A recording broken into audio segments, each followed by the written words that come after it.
Viúva expulsada em nada, vagava até que encontrou uma terra esquecida e recomeçou. Quer saber o aconteceu? Se inscreva neste canal se você curte esses relatos e comenta aí de qual cidade você me assiste. O mesmo café queimado, os mesmos passos na varanda, o mesmo céu cinzento pendurado sobre a casa como uma maldição que ninguém consegue tirar. Acordei às 5 da manhã, como sempre, quando o galo do vizinho decide que o mundo merece sofrer. Meu corpo não precisa mais de relógio. O relógio está dentro de mim, marcando 22 anos. 22 anos desde aquela terça de chuva, quando Antônio deu seu último suspiro e deixou toda uma vida no meio do caminho. Tirei os pés da cama.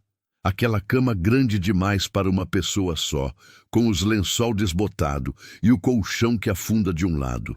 E senti o frio do chão de madeira. Frio que não é frio de verdade.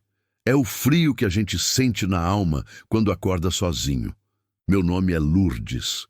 Tenho 53 anos e vivo em um pedaço de terra que fica entre Goiás e o Piauí, naquela faixa onde o estado acaba e o outro começa. E, sinceramente, ninguém muito bem sabe de quem é. A casa é velha, velha demais, talvez, feita de barro e paciência. A paciência foi minha. O barro é da terra. Tem uma varanda que cai para o lado esquerdo, porque o tempo não descansa, e nem a gente. Tem um telhado que reclama toda vez que venta, como se estivesse vivo e respirasse com dificuldade. Tem uma cozinha onde eu faço tudo. Café que queima, almoço que aquece, janta que mata a fome e a tristeza ao mesmo tempo. Naquela cozinha, fiz comida para o Antônio por 31 anos. Depois dele, cozinho só para mim. Mas a mão segue o mesmo movimento. O corpo não aprende que está sozinho.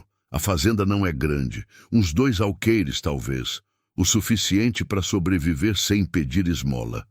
Tenho uma vaca preta que dá leite morno de manhã, chama-se Benedita, e é a única coisa viva aqui que responde quando chamo.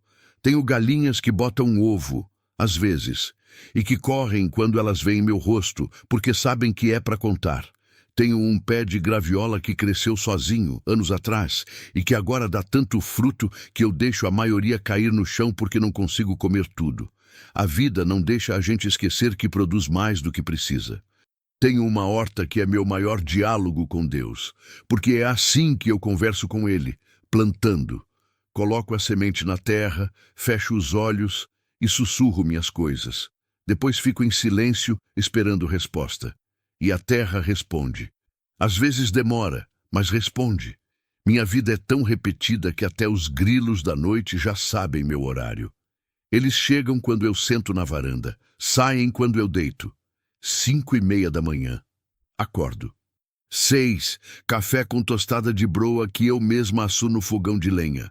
7. Varagem da casa. Aquela varagem que não muda nada porque a poeira volta no dia seguinte. 8. Cuidado com a horta, tirar mato, regar, conversar com as plantas. 12:00, almoço sozinha, arroz, feijão, alguma coisa que eu tenha plantado. 15:00, sesta, quando o calor fica tão pesado que até respirar cansa demais. 6. Ordenhada da vaca. 7. Janta, que é basicamente o almoço aquecido de novo.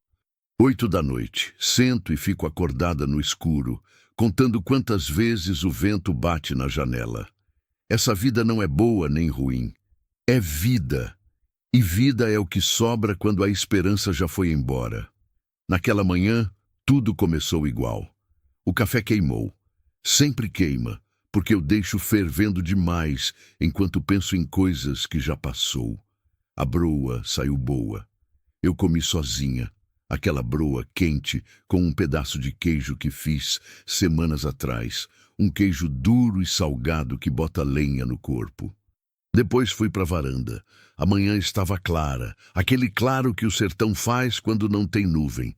O céu era azul, não aquele azul escuro não, era azul branco, aquele que queima se a gente não sabe ficar debaixo dele.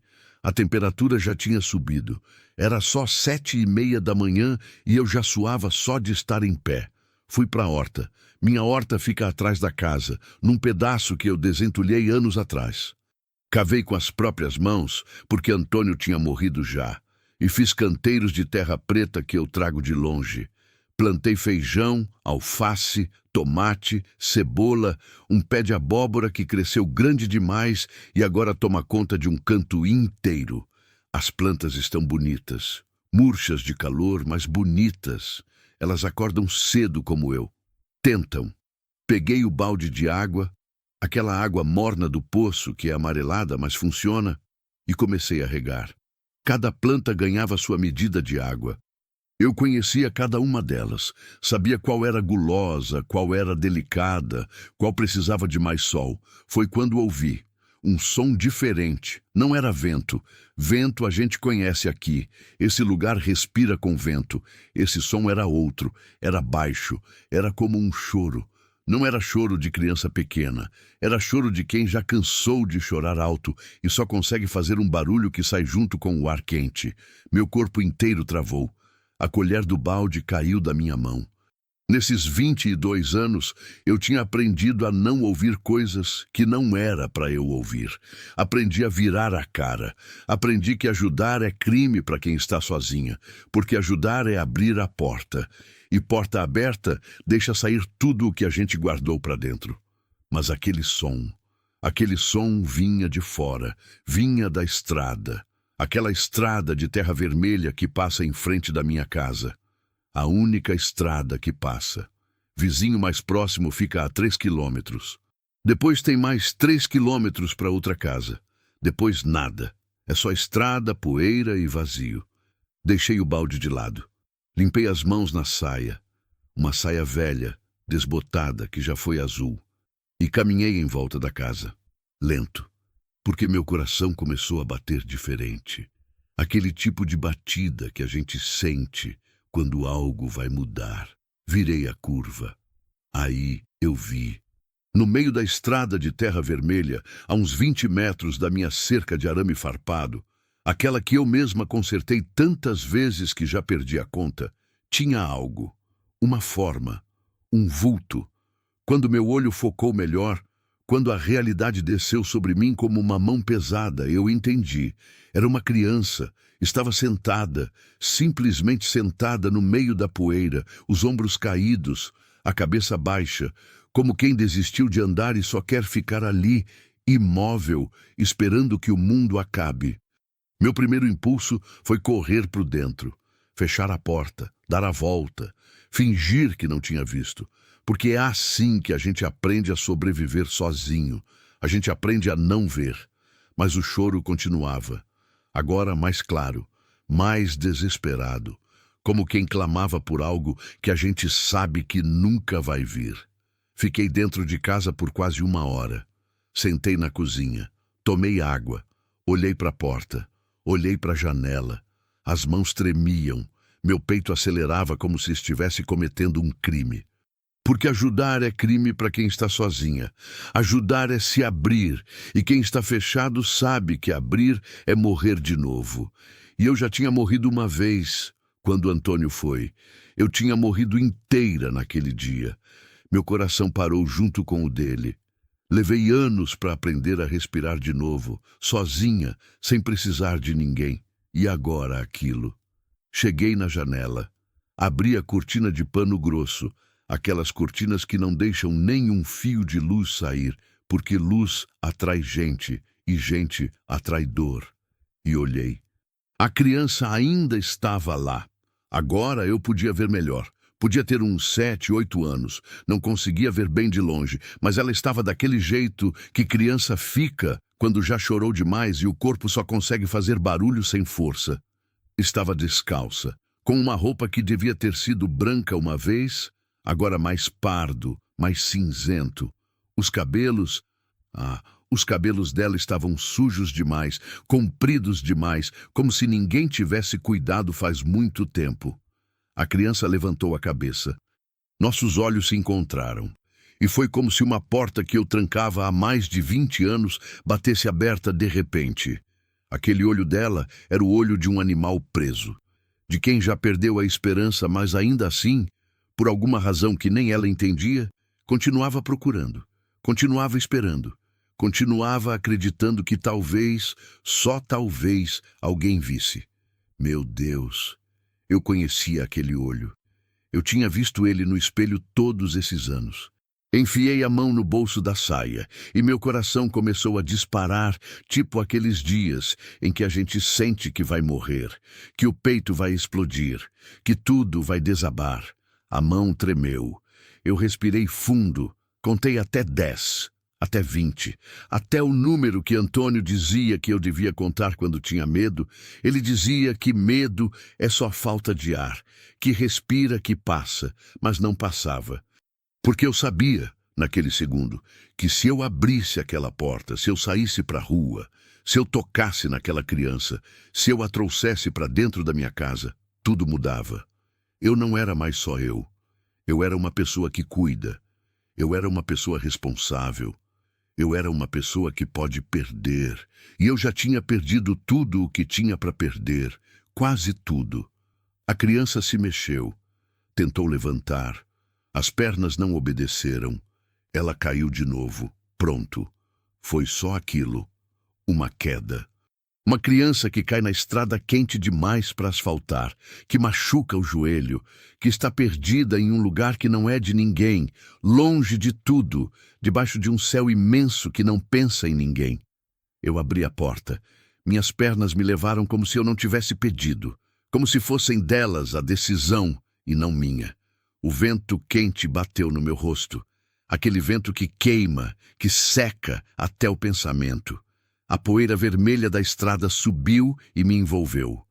Meu coração batia tão alto que eu tinha certeza de que ela estava ouvindo, de que ela sabia que alguém vinha. Cheguei perto, devagar, como quem se aproxima de um animal ferido, porque era assim que a gente tinha que se aproximar. Com cuidado, sem gestos grandes, sem barulho. A sombra minha caiu sobre a menina. "Oi, pequena", eu disse. A voz saiu rouca. 22 anos sem chamar ninguém de nada. 22 anos de silêncio. Ela levantou a cabeça. Os olhos dela eram castanhos. Muito castanhos, quase pretos, secos, como se tivessem chorado toda a água que tinham para chorar. Você mora aqui?" Ela perguntou. "Moro. Eu tô perdida." Aquelas 3 palavras. Eu soube na hora que tudo que eu construí de solidão, de muros, de silêncios, tudo isso ia desabar, que não tinha volta, que a vida dela virava responsabilidade minha, que se ela subia pela janela e caía, era eu que tinha que contar para a polícia, que se ela ficasse doente, era eu que ia perder tudo o que tinha tentando cuidar, que se aquela pessoa, quem quer que tivesse deixado ela aqui, viesse buscá-la, era eu que ia estar na frente. Mas também sabia outra coisa, que deixá-la ir era morrer de novo, só que dessa vez matar alguém junto. "Como você se chama?" perguntei. "Amélia." "Amélia, você quer um copo de água?" Ela respirou fundo e começou a chorar de verdade, o tipo de choro que é alívio, o tipo de choro que é encontrar um lugar, que é encontrar alguém que vê. Eu estendi a mão, ela agarrou com força. Água é coisa séria no sertão. Água é vida, é recurso, é promessa. Meu avô dizia que quem guarda água no celeiro está guardando o futuro da família. Quem guarda água tem poder. Então, quando aquela menina tomou o copo, um copo simples, de vidro comum, o mesmo que eu usava todos os dias, ela tomou como quem bebe pela primeira vez. Pela primeira vez de verdade, inteira, sem parar. A água escorria do canto da boca. Ela não ligava. Depois limpou a boca com as costas da mão. Uma mão pequena, suja, com unhas cortadas irregular e aquelas marcas estranhas no pulso. Marcas vermelhas. Marcas que pareciam ter forma. Marcas que pareciam ter sido feitas com propósito. "Mais", ela pediu. "Tem mais. Beba devagar, que incha a barriga." Ela obedeceu. Bebia um pouco, parava, respirava como se tivesse corrido. Bebia mais. Os movimentos dela eram vazios, como quem está rodando de fora para dentro, como se alguém tivesse desligado uma parte dela, a parte que faz a gente pedir, que faz a gente exigir, que faz a gente ter desejos. Aquela parte dela tinha desaparecido. Eu puxei uma cadeira da cozinha. Ela sentou, quase caiu na cadeira, tanto o corpo dela pediu por descanso. Seus pés, aqueles pés descalços, roxinhos de tanto bater na poeira quente, com marcas vermelhas de queimadura do calor, balançavam sem alcançar o chão. Os pés de uma criança que tinha andado demais. De onde você vem, Amélia? Ela não respondeu logo. Ficou olhando para o copo vazio, depois para o meu rosto, depois para o nada. Como se escolhesse cada palavra com cuidado, como se tivesse aprendido que falar é perigoso. Eu fugi, ela disse finalmente. Pronto, era isso que eu tinha medo de ouvir. Era isso que fazia a gente virar a cara para os outros. Porque fuga é problema. Fuga é complicação. Fuga é alguém vindo atrás procurando. Fuga é polícia. Fuga é responsabilidade legal que a gente não tem direito de assumir. Fugiu de quem? Da minha avó. Ela respirou fundo e eu senti que aquele respiro custava tudo o que ela tinha. Continuou. Ela é ruim, dona. Ela bate. Bate todo dia. Bate quando eu acordo. Bate quando eu como. Bate porque sim. Meu corpo inteiro ficou duro. Porque tem coisas que a gente sente no osso. Tem coisas que a gente reconhece na hora, mesmo que a gente tente fingir que não vê. E crueldade com criança é uma dessas coisas. É como reconhecer um demônio. A gente conhece o cheiro dele. Aqui perto, eu perguntei, meu estômago já começando a doer. Uns 10 quilômetros. Para lá. Ela apontou para uma direção que não era exatamente nada, porque nesse lugar tudo fica meio para lá. Você andou tudo isso? Descalça? Ela virou a cabeça. Enxugou uma lágrima que ainda não tinha caído. Eu não queria voltar. Ela sussurrou. Nunca mais voltar. Aquele sussurro. Deus do céu, aquele sussurro. Era o sussurro de quem já perdeu a voz de tanto gritar. Era o sussurro de quem aprendeu que barulho não funciona, que ninguém vem quando a gente chama, que silêncio é mais seguro que qualquer barulho. Eu conhecia aquele sussurro porque era exatamente assim que eu falava comigo mesma desde que Antônio foi embora. Sussurrava para ninguém ouvir. Sussurrava para não tomar conhecimento da minha própria dor. Você tem fome? Ela acenou com a cabeça. Fiz pão com queijo. Broa que eu tinha assado no dia anterior, ainda morna se enfiasse a mão dentro do pano, com um queijo de vaca que fiz semanas atrás. Aquele queijo duro, amarelado, salgado demais, que bota lenha no corpo. Ela comeu devagar. Mastigava cada pedaço como se fosse ouro, como se alguém tivesse ensinado que comida é raridade, que comida pode ser tirada a qualquer momento. Enquanto ela comia, eu olhava para ela, de verdade, sem medo de parecer intrusa, sem medo de julgar. Os cabelos dela eram castanhos, com a raiz comprida, como se ninguém tivesse cuidado faz um tempo. A pele dela era aquele tom acinzentado que criança fica quando come pouco, quando o corpo não recebe nutrição o suficiente. As unhas dela estavam sujas, cortadas irregular, com a ponta roxa de sujeira, e tinha umas marcas estranhas no braço dela, marcas lineares, vermelhas, como aquelas que ficam quando alguém aperta com força, quando alguém segura enquanto bate. Quantos anos você tem? Perguntei. 8. 8 anos. Aquela idade onde a gente ainda acredita que o mundo vai cuidar da gente. Aquela idade onde a gente ainda dorme seguro, ou deveria dormir. Aquela idade onde a esperança é involuntária. Seus pais... Mãe morreu quando eu nasci. Pai... Ela respirou. Pai, não sei. Minha avó me ficou criando, mas agora ela disse que eu não quero mais, que eu sou o problema. Aquelas palavras. Eu não quero mais. Como se uma criança pudesse ser algo que se larga na beira da estrada. Como se a vida funcionasse assim, mas funcionava. A gente vê todo dia, a gente lê nos jornais, a gente ouve histórias. Crianças deixadas em carro quente, crianças em porta de hospital com bilhete, crianças que a gente simplesmente abandona porque não sabe mais o que fazer com elas. Você quer ficar aqui? Perguntei. Não era promessa, não era planejamento, não era nada oficial. Era só uma pergunta.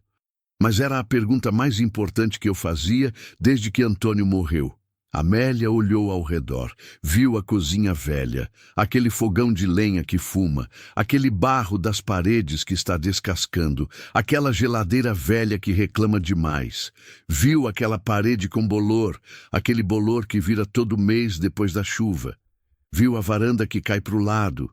Viu tudo aquilo que era meu, simples, pobre, silencioso, velho, e pediu: pode? Meu peito ficou apertado. Porque eu sabia naquele segundo que não tinha volta, que a vida dela virava responsabilidade minha, que eu ia acordar à noite preocupada, que eu ia deixar de ser só eu. Mas também sabia que dizer não era a mesma coisa que dizer sim para a morte. Pode, eu disse. E foi ali que tudo começou. Não começou bonito, não começou fácil, começou complicado. Começou com duas pessoas quebradas tentando colar uma na outra e esperar que não desabassem. Os primeiros 3 dias foram estranhos. Era como viver dentro de um quadro que eu não tinha pintado. A menina acordava cedo, mais cedo que eu, na verdade. Eu ouvia ela se mexendo no quarto de trás, aquele onde Antônio descansava quando a asma dele atacava. Ela acordava devagar, não de repente. Acordava como quem temia o que o dia teria, como se amanhã fosse ameaça. Depois, ela aparecia na cozinha, sentava na mesma cadeira, ajudava, ou tentava ajudar, em tudo o que eu fazia. Ela não falava muito. Às vezes eu ouvia ela sussurrando para si mesma, palavra que eu não entendia, tipo que ela estava conversando com alguém que só ela via. Às vezes, a gente ficava horas em silêncio e aquele silêncio não era vazio, era cheio, era conversação. Era 2 pessoas aprendendo que a gente podia estar juntas sem ter que explicar nada. Eu a pus para dormir no quarto do fundo, aquele que tinha uma cama de casal que herdei de ninguém, colchão duro demais, lençol que ainda tinha o cheiro de Antônio. Ela dormia de pijama emprestado meu. Um pijama que eu tinha usado para dormir, que ainda tinha meu suor, minha textura. Eu encurtei com uma costura rápida. Ela dormia rápido, dormia fundo, como quem finalmente podia respirar, como quem tinha buscado a vida toda por um lugar seguro e finalmente encontrou. No segundo dia, ela me ajudou a ordenhar a vaca. Nunca tinha feito aquilo. As mãos dela tremiam. A vaca, Benedita, ficou quieta, como se soubesse que aquelas mãos pertenciam a alguém que merecia paciência. No terceiro dia, ela plantou com a gente. Peguei umas sementes de feijão, sementes velhas, mas que ainda tinham vida. E a gente plantou juntas. Eu fazia o buraquinho. Ela colocava a semente, a gente cobria com terra. Elas vão crescer? Ela perguntou. Vão. Vai demorar. Mas vão crescer. Para comer? Para comer. E para saber que a gente consegue fazer coisa viva crescer. Ela olhou para mim. Você acha que eu consigo crescer também?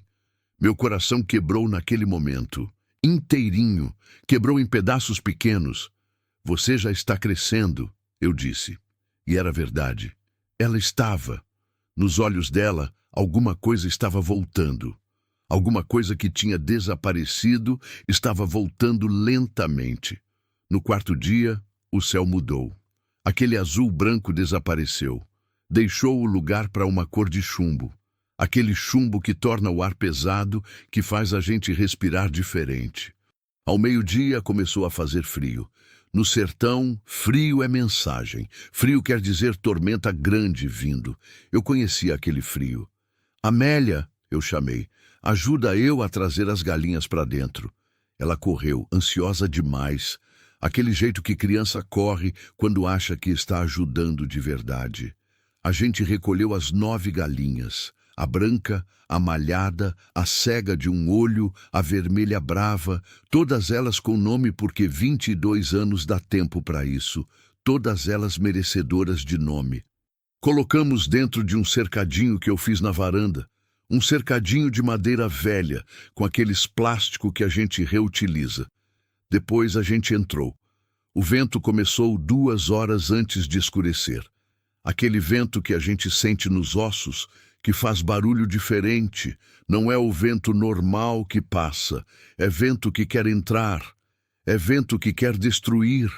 Eu comecei a fechar tudo, janelas, portas, aqueles buracos no telhado. Sim, tinha buracos. Eu cobri com madeira velha que eu guardo para essas horas, para emergências, para quando o mundo decide que é hora de atacar.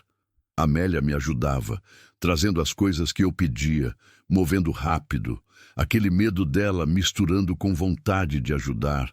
Os olhinhos dela acompanhando cada movimento meu como se memorizasse, como se guardasse. Vai vir chuva forte? Ela perguntou. Vai, grande mesmo, maior que você já viu. Você já viu isso antes? Já, várias vezes. Você tem medo? Eu parei. Deixei cair a madeira que eu tinha nas mãos. Olhei para ela. Medo. Medo é coisa que a gente esquece de ter quando está sozinho. Porque medo é luxo. Medo é pensar que algo pode dar errado. Quando a gente está sozinho, não tem errado. Tem só o que é. Mas agora tinha ela. Agora tinha alguém para ter medo por. Não tenho medo. Mas tormenta é coisa séria. A gente fica dentro, seguro. Entendeu? A gente não sai. A gente não abre porta. A gente fica junto. Ela acenou. O primeiro raio caiu quando o sol ainda estava morno no horizonte. Aquele raio de filme, de verdade mesmo, que cortava o céu de ponta a ponta como se alguém tivesse rasgado tudo. A luz era tão branca que ficou preto. O trovão veio junto. Não 1 segundo depois. Junto. Como se o raio e o trovão fossem a mesma coisa. Bateu na casa como se quisesse levantar o telhado. Amélia gritou. Pequeno! Um grito que saiu pequeno, apavorado, daquele jeito que a gente grita quando acorda de pesadelo. Aqui, vem cá, eu chamei. Ela veio rápido, agarrou na minha saia como se fosse âncora. Eu a puxei para o meu colo. Meu colo que não conhecia mais o peso de ninguém além de mim mesma. E a gente se sentou embaixo da mesa de madeira, porque tem uma coisa que a gente aprende na roça. Quando o céu bate, a gente se encolhe, se faz pequena. Espera. Aqui é seguro, eu sussurrei. Ela tremia. Os dentes dela batiam. Eu a cobri com o meu chale. Aquele que Antônio tinha ganhado para mim em um aniversário que a gente nem sabia que era importante. Foi ele que lembrou, que fez questão. Faz tanto tempo que dói só de pensar. Saudade dói mesmo quando a gente não está pensando nela. A tormenta chegou. Não era chuva, era cortina. Era como se alguém tivesse pego toda a água que tinha desaparecido nesses meses de seca. Porque tinha desaparecido mesmo. A seca tinha sido brava demais e despejado de uma vez. De uma única vez, com raiva. A gente ouvia a água bater no telhado como pedras. Ouvia o vento falar palavrão, assobiando por cada fresta. A casa toda começou a fazer barulho, aquele barulho de coisa velha que está morrendo, que está sendo atacada. E aí começou o problema, um vazamento, direto na sala. Água caía morna, preta de tanto vir do telhado sujo. Depois outro, na cozinha, depois 3, 5, 10. Tantos que eu não conseguia mais contar. A água caía direto.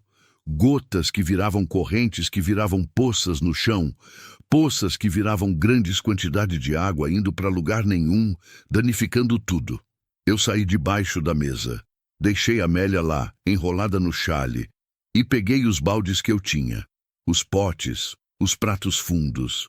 Tudo que segura água. Coloquei debaixo de cada vazamento. Dona! Ela gritava. Dona, vem cá! Já vou, fica aí! Mas era mentira. Não ia já. Ia demorar muito. 1 hora se passava. Depois 2. A água não parava. E pior, começou a vazar um canto que eu não esperava. Um canto da parede principal. Aquela parede que sustentava tudo. A água começava a entrar embaixo da porta da frente, aquela que dava para o quintal.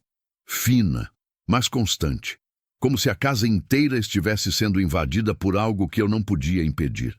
Eu peguei uns panos velhos, umas toalhas que já estavam mais buracos que tecido, e comecei a colocar na fresta para absorver. Mas era como tentar parar a maré com a mão. Meu coração batia fundo, porque aquela água não era normal. Aquela água queria entrar, queria inundar, queria destruir. Amélia, vem comigo, traga os baldes cheios. A menina apareceu, pálida, assustada, mas ela vinha. Ela ajudava, porque ela tinha aprendido, naqueles poucos dias, que quando alguém pede ajuda, a gente ajuda. Porque é isso que faz a gente pertencer. A gente despejou água para o quintal. A noite toda, despejava, entrava mais, despejava, entrava mais. A gente era 2 robôs, um pequeno, um grande, fazendo a mesma coisa de novo, de novo, de novo. Meus braços doendo. As costas dela curvada demais para o tamanho, mas a gente continuava, porque parar era morrer. Até que o raio caiu diferente. Caiu perto, tão perto que a luz invadiu a casa inteira, como se tivesse aceso um fogo de artifício dentro de casa. Aquela luz branca, cegadora, que queima os olhos mesmo fechado. O trovão não foi som, foi impacto. Foi algo que a gente sente nas costelas, que faz o corpo inteiro apertar, que a gente sente nos dentes. Amélia gritou de novo, mas dessa vez foi aquele grito que é além do medo. Aquele grito que é quando a gente acha que vai morrer, que acredita que está no último segundo. Tá tudo bem, eu tô aqui. Eu a peguei. A levei para o canto mais seguro da casa, aquele embaixo da viga principal, onde o telhado é mais forte. Aquela viga que Antônio ajudou a colocar 30 anos atrás. Eu a cobri com meu próprio corpo. Senti quando ela desmaiou no meu peito. Não de verdade. Desmaiou de cansaço, de medo, de corpo que não aguenta mais. E eu fiquei ali, sentada, com uma criança no colo que não era minha, em uma casa que quase desabava. Numa noite que parecia o fim do mundo, a tormenta continuou por horas. Horas que pareciam dias, horas que pareciam eternidade. E pela primeira vez em 22 anos, eu não pensei em Antônio. Pensei em segurar aquela menina, pensei em não deixar ela cair, pensei em estar viva para isso, porque estava. Eu estava viva, e a gente também. O amanhecer foi cinzento, aquele cinzento que deixa a gente com dúvida se o sol vai voltar de verdade ou se ficou preso do outro lado das nuvens para sempre.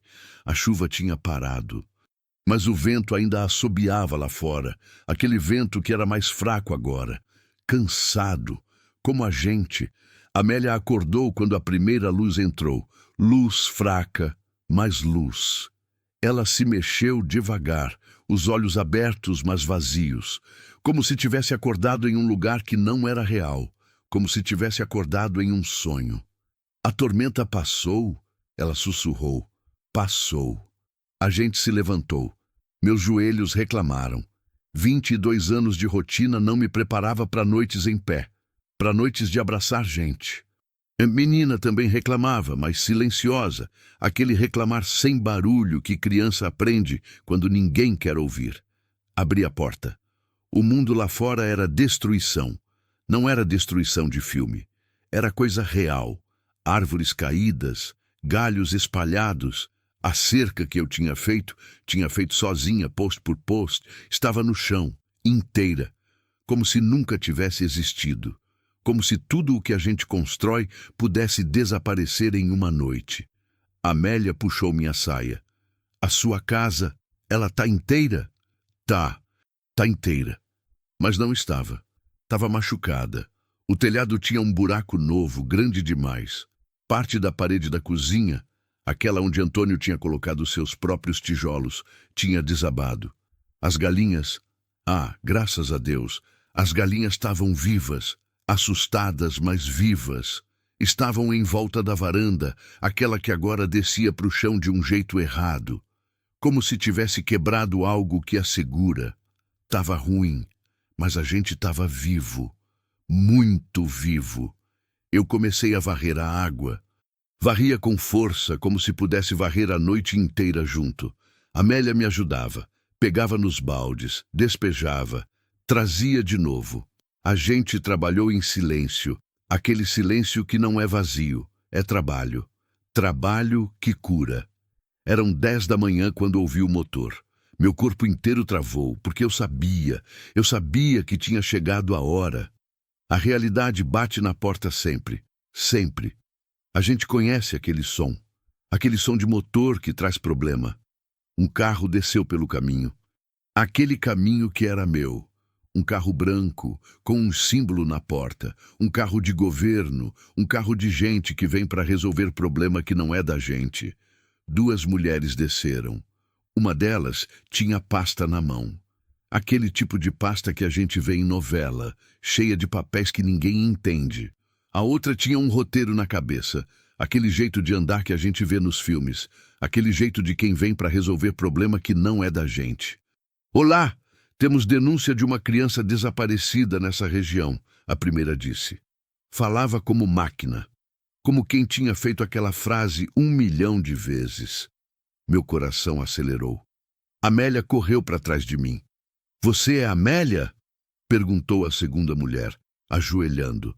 Ajoelhando com aquele jeito que é sempre torto, sempre falso, sempre de quem não sabe o jeito certo de se abaixar para a criança. A menina não respondeu. Só se encolheu mais. Apertou minha saia como se pudesse entrar dentro de mim. Sua avó está muito preocupada, continuou. Aquilo era mentira. Mentira de doutor, de gente que acredita que as coisas estão escritas num papelzinho. Mas era tipo de mentira que as pessoas falam quando querem fazer que tudo se encaixe. Quando querem que as coisas voltem para o lugar. Ela ficou aqui comigo, eu disse. Minha voz saiu diferente. Saiu como alguém que tinha direito de falar. As 2 mulheres se olharam. A casa foi atingida pela tormenta? Perguntou a de pasta. Como se a casa importasse, como se a integridade da casa fosse relevante. Foi. Você tem recursos para cuidar de uma criança? Você tem documento, registro, parentesco? Perguntas. Milhões de perguntas. E eu sabia a resposta de cada uma. Não, não, não, não. Não tinha nada disso. Não tinha documentação que cobrisse aquilo. Não tinha papelzinho. Não tinha assinatura de gente importante. Mas tinha outra coisa. Tinha aquela criança que acordava gritando de terror, que só comia quando eu comia, que tinha aprendido em 3 dias a ser pequena demais, cedo demais, que tinha os olhos que conheciam a gente, aquele olho que diz, se você me mandar embora, eu desisto. Eu respirei fundo. Amélia apertou mais. Aqui não é lugar para documentação, eu disse. E minha voz saiu como trovão, como algo que tinha sido trancado dentro de mim por 22 anos e finalmente conseguia sair. Aqui é lugar para a criança que precisa. A mulher da pasta abaixou o papel. Você tem conhecimento de que estou oferecendo proteção a uma menor? Que legalmente isso pode ser considerado... Considerado o quê? Decência? Meu corpo inteiro começou a tremeluzir de raiva. Aquela menina foi abandonada, batida, deixada na estrada como lixo, e quando ela bate na minha porta, pede para ficar, eu vou dizer não porque não tem papel? Existem procedimentos. Procedimento é o que mata a gente. Procedimento é porque Antônio morreu esperando a gente chegar no hospital.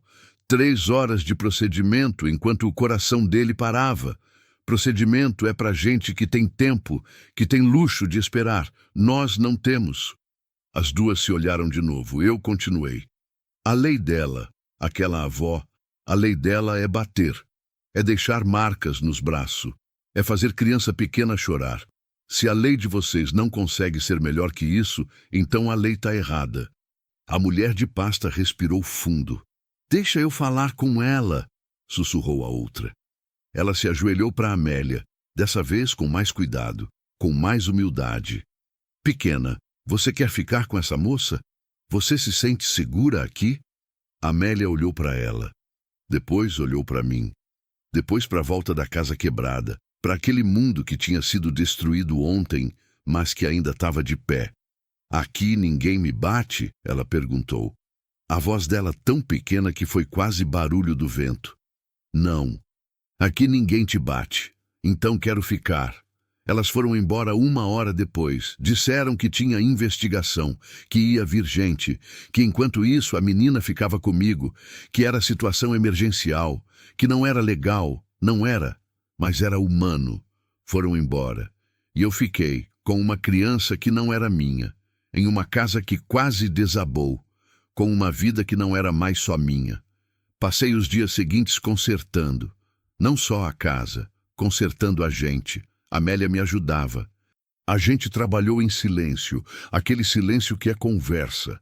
A gente não falava muito, mas a gente se entendia. Ela trazia os pregos, eu martelava. Ela passava a massa, eu alisava. A gente não trocava palavras, trocava presença. 1 semana depois, quando o sol voltou de verdade, eu plantei uma muda de árvore no lugar que a tormenta tinha derrubado. Uma árvore que tinha vindo de mudas que Antônio tinha deixado crescendo anos atrás.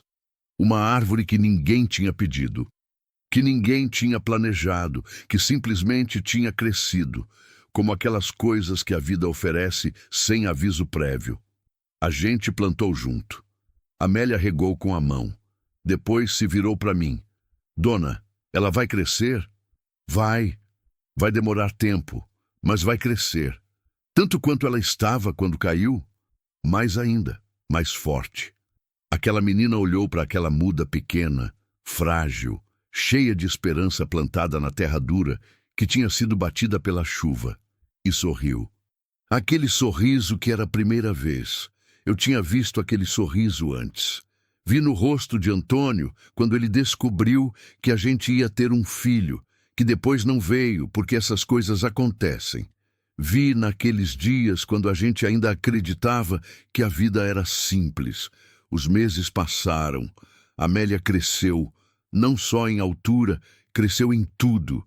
Os olhos dela ficaram menos vazios. As risadas dela, pequenas, cautelosas no começo, foram ficando reais, verdadeiras. Como quem finalmente acreditava que era seguro rir. A casa se reconstruiu. Não ficou bonita como era. Aquelas coisas da gente nunca voltam a ser como era antes de quebrar. Mas ficou de pé. Ficou acolhedora. Ficou com as marcas da tormenta, mas também com as marcas do reparo. Uma noite que o luar estava muito claro, Amélia apareceu na minha porta enquanto eu estava deitada. Dona, você está acordada? Tô. Você sente falta de ter gente para falar? Meu coração apertou.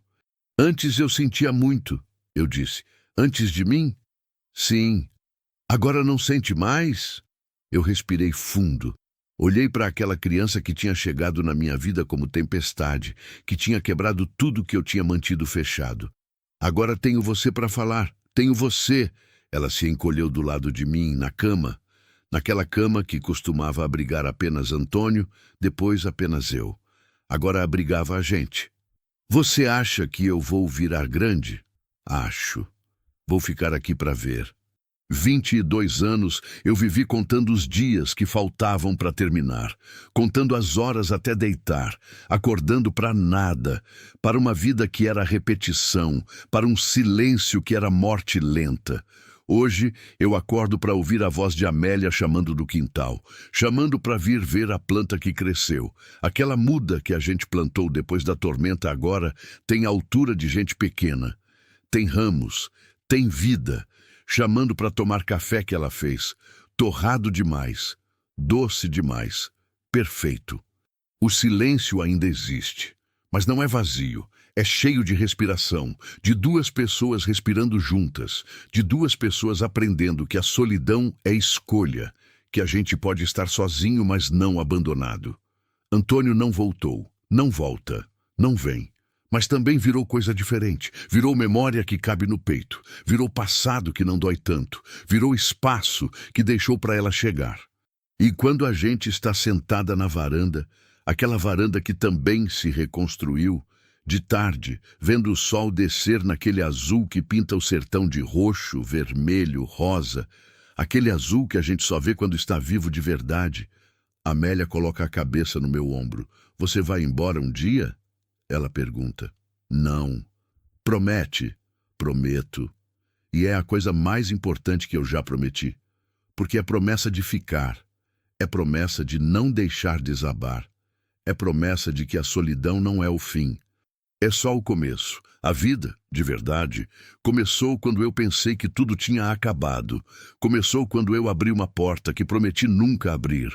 Começou quando eu vi alguém que precisava e resolvi que isso importava mais que meu próprio medo. Porque tem coisa que a gente aprende sozinha que não aprende. Tem coisa que a gente só entende quando está com alguém. E aquela criança que caiu na estrada e pediu ajuda, ela não me salvou porque ela fosse especial. Ela me salvou porque eu deixei ela chegar. Porque a gente abriu porta um para o outro. Porque a gente, duas pessoas quebradas, decidiu que valia a pena tentar colar de novo. Essa história não é sobre heroísmo. Não é sobre uma mulher que virou santa porque ajudou uma criança. É sobre o que a gente se torna quando para de correr da vida. Quando a gente aprende que ajudar alguém não é caridade, é reconhecimento. É dizer, eu também fui abandonada. Eu também chorei na estrada. E se eu tiver força, ninguém vai chorar perto de mim. A solidão não acaba, mas muda de cor, muda de significado, muda de voz. E às vezes, quando a gente menos espera, ela vira companhia, vira respiração que não é a gente, vira mão que segura, vira promessa que a gente consegue cumprir. A vida, de verdade, é isso. É encontro. É quando duas pessoas que morreram de solidão descobrem que podem viver de presença. Agora ela tem 13 anos. 5 anos passaram desde aquele dia em que ela apareceu na estrada. 5 anos que parecem 5 minutos e também parecem 5 vidas. Isso é coisa estranha. O tempo. A gente acha que o tempo passa igual para todo mundo, mas não passa. Para quem está sozinho, o tempo é preguiçoso, caminha devagar, cada dia dura uma semana, cada semana dura um ano. Mas para quem está acompanhado, o tempo voa, voa mesmo. E agora eu vejo Amélia, não mais aquela menina pequena, encolhida, com medo de respirar alto. Agora ela é uma menina quase mulher, com cabelos longos que ela insiste em deixar soltos, com um corpo que está descobrindo o que é força, com uma voz que não é mais sussurro, é voz mesmo. Ela fala, fala alto, fala quando discorda, fala quando quer, e sabe o que é a coisa mais bonita que eu já vi? Ouvir ela falar errado, ouvir ela dizer coisa que criança de 13 anos diz quando está feliz, quando está viva. Esse é o som mais bonito que existe. Faz uma semana que ela voltou para casa depois da escola. A gente conseguiu colocá-la em uma escola agora, numa vila que fica a 15 quilômetros daqui. Toda semana ela vai. Toda semana ela volta com histórias. E naquela semana específica, ela volta correndo, o rosto todo vermelho de correr debaixo do sol. Dona, dona, ela chama assim ainda. Nunca aprendeu a chamar de outro jeito. Eu tentei uma vez, pedi para chamar de Lourdes, ou de tia, ou de qualquer coisa assim, mas ela não quis. Dona é como eu gosto, ela disse. E pronto, Dona virou nome, virou carinho, virou coisa que é só nossa. O que foi? Eu perguntei. Estava na cozinha fazendo um bolo simples de farinha e ovos, porque ela gosta quando eu faço bolo. Eu passei. Passou em quê? Na prova de matemática. A professora disse que eu tirei a nota maior da turma. Meu peito ficou tão cheio que parecia que ia explodir, literalmente. Como se aquele coração meu, que tinha desistido de bater há tantos anos, tivesse acordado de repente. Eu a peguei, levantei do chão, girei com ela na cozinha. Aquela cozinha velha, com aquele fogão de lenha que ainda fumaça, com aquelas paredes que ainda tem bolor de vez em quando. Eu tô tão orgulhosa de você que não consigo nem respirar, eu disse. E era verdade. Aquela criança que não sabia ler, que tinha medo de abrir a boca, que achava que o mundo inteiro queria bater nela, aquela criança agora era a melhor aluna da turma em matemática. Matemática, a matéria que a gente acha impossível, a matéria que ensina lógica, que ensina que existe ordem nas coisas, que 2 mais 2 é sempre 4, não importa quanto a gente sofra, não importa se ninguém acredita na gente. 2 mais 2 é sempre 4, e ela tinha aprendido isso. Naquela noite, depois que ela dormiu, eu fiquei acordada, deitada na minha cama, aquela cama grande demais que agora a gente frequenta juntas quando ela tem pesadelo. E ela ainda tem. Tem menos, mas tem. Tem aqueles pesadelos onde ela está perdida, onde alguém está batendo, onde ela não consegue correr. Eu durmo do lado dela nessas noites. Durmo acordada, na verdade. Só segurando a mão dela, esperando ela acordar para me pedir água. Mas naquela noite ela dormiu tranquilo. Dormiu como criança que está em paz dorme, como quem não teme o dia seguinte, e eu fiquei pensando em quantas coisas mudaram, pensando em como a gente, 2 pessoas que estavam condenadas ao isolamento, conseguiu criar coisa que parecia impossível de criar, uma família. Não é família no sentido dos papéis, não tem certidão, não tem documento que diga essa aqui é filha dessa aqui, não tem nome certo para a relação que a gente tem, mas é família mesmo assim. É aquele tipo de família que a gente escolhe, que a gente constrói. Família é o que a gente faz todo dia. É acordar cedo para fazer café. É verificar se a criança tem roupa para usar. É sentar junto e não dizer nada, e mesmo assim saber que está tudo bem. É discutir, porque a gente discute sim, não é tudo paz, mas discutir sabendo que no final a gente volta um para o outro. É coisa que a gente cria com trabalho. Mas tem um lado que ninguém fala. Tem um lado da história que é mais duro. A avó de Amélia, aquela mulher que a deixou na estrada, ela morreu 2 anos depois que Amélia veio para casa. Simplesmente morreu. Infarto enquanto dormia, disseram. E eu senti mesmo, uma mistura de coisas quando soube. Senti alívio, porque agora ninguém podia levar Amélia. Senti pena, porque mesmo sendo pessoa ruim, morrer sozinho é coisa que ninguém merecia, nem ela. Mas principalmente senti raiva. Raiva porque ela tinha roubado tantos anos de Amélia. Tantos anos de brincadeira, de crescimento normal, de infância que não fosse feita de medo. A gente não pôde nem ir para o enterro, porque Amélia não quis. Ela não foi boa comigo, ela disse. E era verdade. Não era, mas também era mãe, era avó. Era alguém que deveria ter cuidado e não cuidou. Essas coisas quebram gente e leva tempo para consertar. No 2º ano que Amélia estava comigo, a gente teve que lidar com isso. Lidar com a raiva dela em relação à avó. Com a culpa. Sim, culpa. Ela achava que tinha feito algo errado. Que era culpa dela que a avó era cruel, que era culpa dela que tinham deixado ela na estrada. Culpa é coisa que adulto ensina para criança sem querer. A gente acha que criança deve se sentir culpada para aprender comportamento. Mas culpa em criança que sofreu abuso é coisa diferente. É veneno que a gente coloca dentro dela. Amélia carregava aquele veneno. Eu passei meses mesmo, ajudando ela a tirar aquilo de dentro. A entender que nada era culpa dela. Que criança não tem culpa. Que a culpa era da pessoa que cuidava dela e não cuidou. Teve noites que ela acordava gritando. Tinha dias que ela não falava comigo. Esse tipo de silêncio que é diferente. Que é raiva, que é rejeição. Teve um dia que ela jogou o prato na cozinha, quebrou um prato de cerâmica que Antônio tinha ganhado há muito tempo. E naquele momento eu tive que escolher. Eu podia ficar com raiva, podia castigar, podia dizer que não aguentava mais, podia enviar ela para o governo de novo, para ser problema de alguém mais capacitado. Mas em vez disso, eu peguei a vassoura. A gente limpou o prato quebrado junto, em silêncio. E depois eu disse: Raiva é coisa que a gente sente, não é coisa errada. Você pode estar com raiva de mim, de sua avó, do mundo inteiro. Mas quando a raiva vira quebra, aí a gente limpa junto. Porque é isso que família faz. Ela chorou. Aquele choro fundo que vinha do fundo da barriga. E eu deixei ela chorar. A gente senta no chão da cozinha entre os cacos de cerâmica e ela chora. E depois ela dorme. E depois ela acorda. E depois a gente continua. É isso que é vida.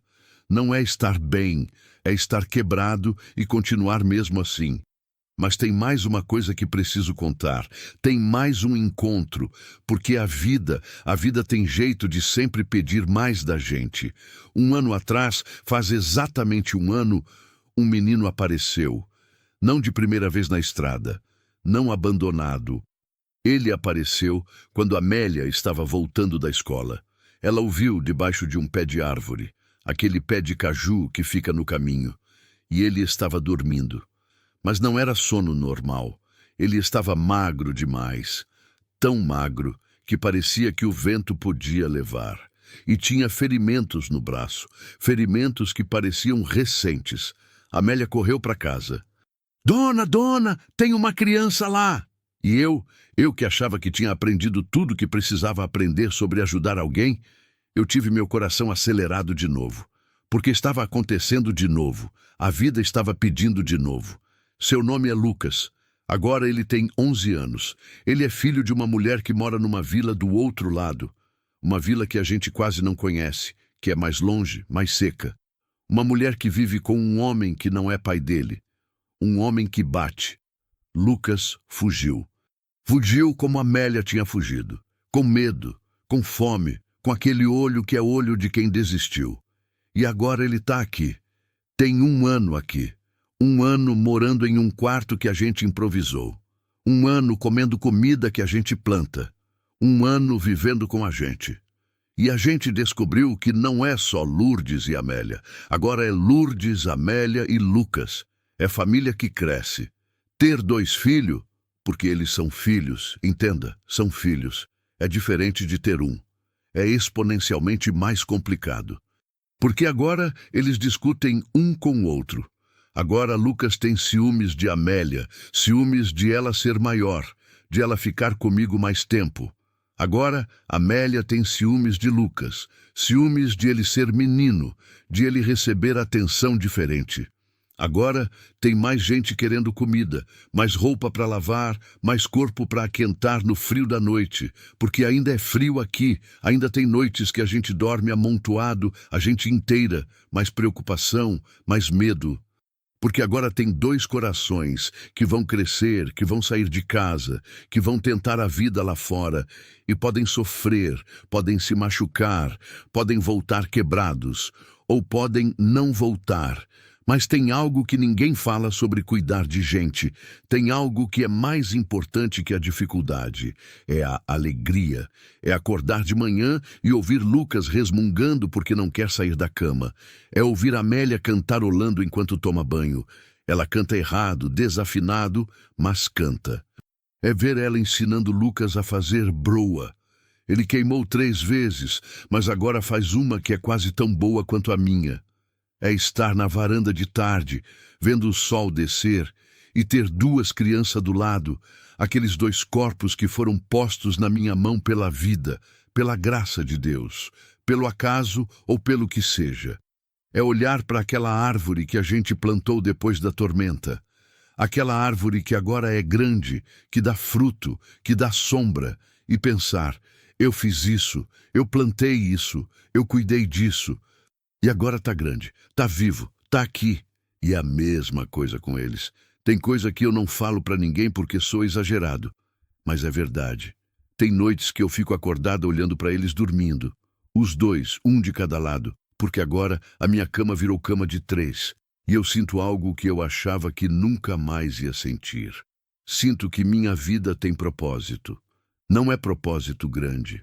Não é coisa que sai nos jornais. Não é coisa que ganha prêmio. É propósito simples. É acordar cedo para fazer café para essas duas pessoas. É verificar se tem roupa limpa. É ouvir histórias da escola. É ver Lucas aprender a ler melhor. Ele tinha defasagem, tinha dificuldade, mas agora consegue ler sozinho. Consegue entender as letras. Consegue que as palavras façam sentido. É ver Amélia lidar com a adolescência. A gente discute sobre meninos, sobre amizade, sobre o que é certo e errado. Eu não entendo tudo que ela sente, mas eu escuto. Eu fico lá. Eu não saio. É propósito de estar, apenas estar. Há alguns meses veio gente do governo, veio aquele pessoal de assistência social, porque, teoricamente, eu não deveria estar cuidando de nenhuma criança. Não tenho documentação, não tenho licença, não tenho propriedade legal da casa. Teoricamente. Mas aquele juiz, um homem velho, com os cabelos brancos e o rosto cansado, ele entrou na casa, olhou ao redor, ouviu Amélia e Lucas falarem sobre a escola, observou a gente no quintal. E depois disse: isso aqui é lar. Isso aqui é que a gente chama de lar, não precisa de documento. Lar é onde tem amor. Lar é onde ninguém bate. Lar é onde a gente cresce. Ele fez que a situação fosse legal. Ou mais legal, pelo menos. Tem agora uma coisa chamada guarda compartilhada com fins sociais. Não sei bem o que é, mas significa que eu posso ficar com eles. Que ninguém pode vir bater na porta e levar eles embora.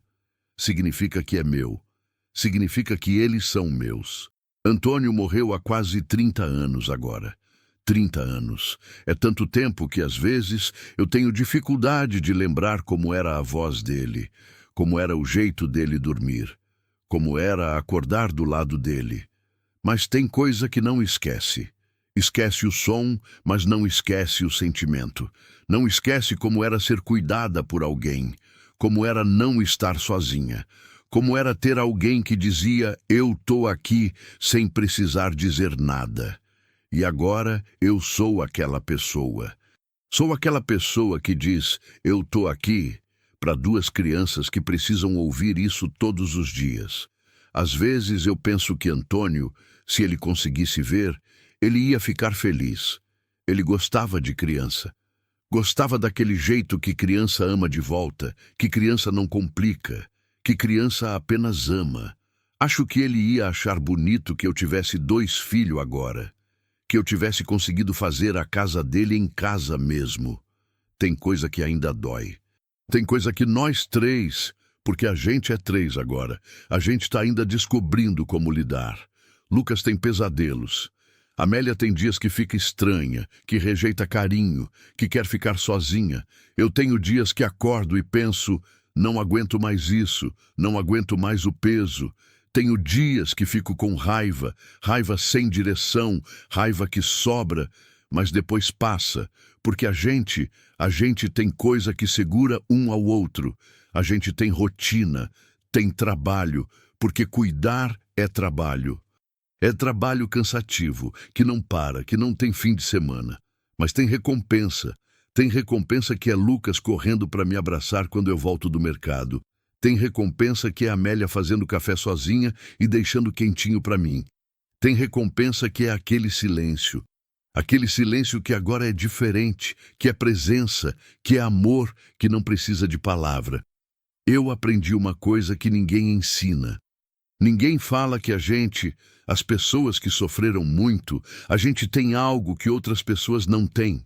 A gente tem jeito de reconhecer dor. A gente tem jeito de ver quando alguém está quebrado. Porque a gente foi quebrado também.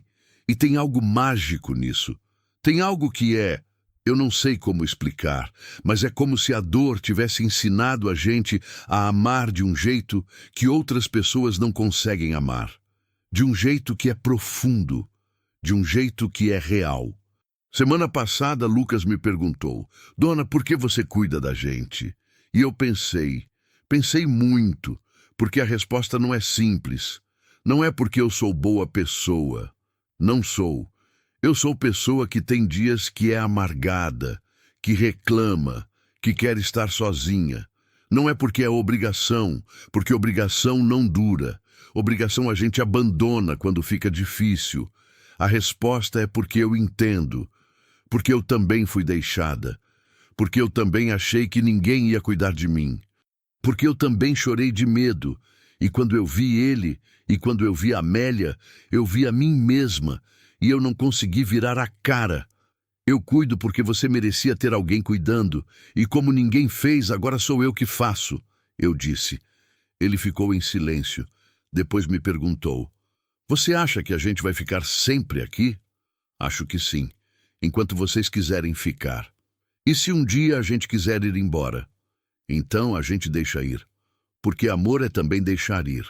O que eu descobri nesses 5 anos é que a solidão, aquela solidão que eu carreguei por tanto tempo, ela não desaparece.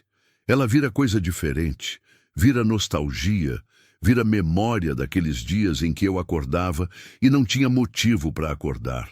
Vira lembrança de quem eu era e de quem eu deixei de ser, porque eu não sou mais a mulher que ficava deitada à noite contando quantas vezes o vento batia na janela.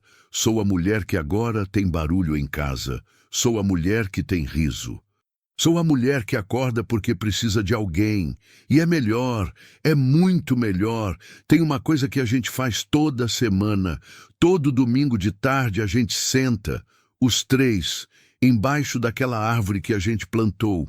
Aquela árvore que começou pequenininha e agora é grande. E a gente fica lá, sem fazer nada, sem falar nada, apenas estando, apenas sendo família. E é naqueles momentos que eu entendo que a vida, a verdadeira vida, não é aquela que a gente planejou. É aquela que a gente construiu quando tudo desabou. É aquela que a gente fez com as mãos sujas. É aquela que tem cicatriz. Mas está viva 5 anos depois. E eu ainda acordo cedo. Faço café. Sinto a mão de 2 crianças apertando a minha. E penso: esse é o propósito, isso aqui, esse momento, essa respiração, essa presença. E fico em paz. Nota: final do epílogo. A vida não é sobre encontrar a pessoa certa, o trabalho certo, o lugar certo. É sobre estar com quem precisa de a gente. É sobre reconhecer em outra pessoa o grito que a gente deu uma vez. É sobre dizer: eu vejo você no meio do barulho. É sobre abrir a porta. É sobre plantar árvore que a gente não vai ver crescer completamente. É sobre deixar casa virar lar. É sobre transformar solidão em família e descobrir que essa era a vida que a gente procurava o tempo todo.